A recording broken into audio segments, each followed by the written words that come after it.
Nearly 500 years ago, the celestially August, the son of heaven, Yongle of the illustrious or Ming dynasty, commanded the worthy official Guan Yu that he should have a bell made of such size that the Saltiref might be heard for 100. Therefore, the Mandarin Guan Wu assembled all the great bellsmiths of the empire. They measured and prepared all the materials carefully and skillfully. But despite their great labor and ceaseless care, the result was void of worth, for the metals had rebelled one against the other.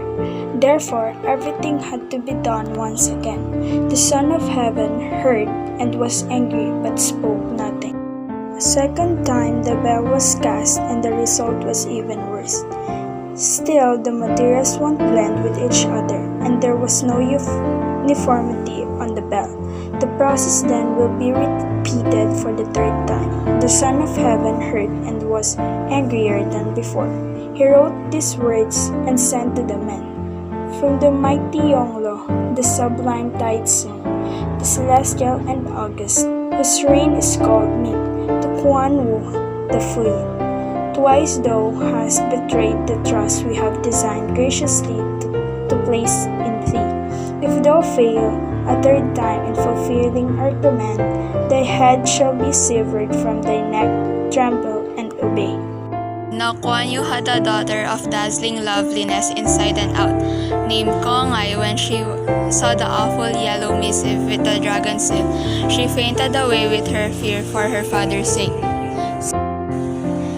And when her senses and strength came back to her, she secretly sold some of her jewels, and with the money so obtained hastened to an astrologer, and paid him a great price to advise her by what means her father might be saved from the peril impending over him.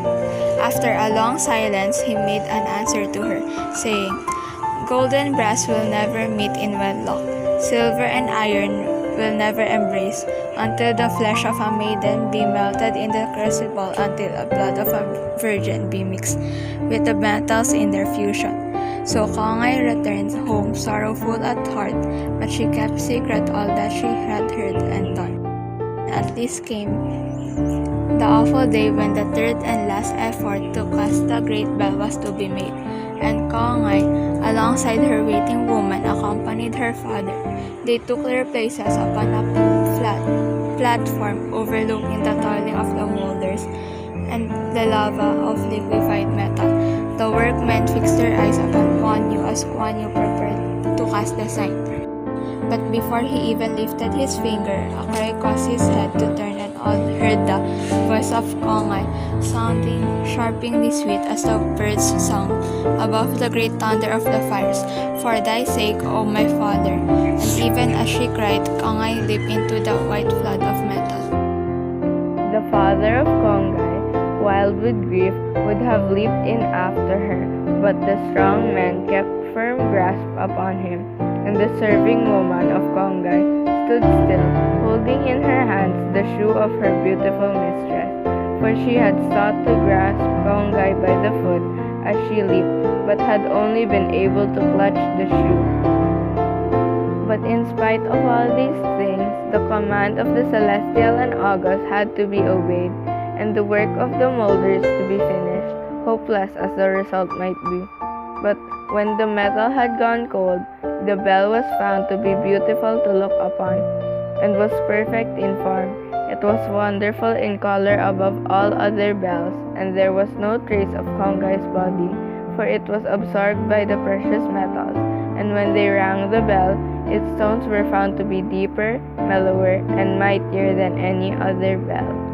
And when the people hear that great golden moan, all the Chinese mothers in all the many-colored ways of the pre-king whispered to the little ones, Listen, that is Macogay crying for her shoe. That is Macogay calling for her shoe. Thank you for watching. This is the work of Group 2, Section Euclid.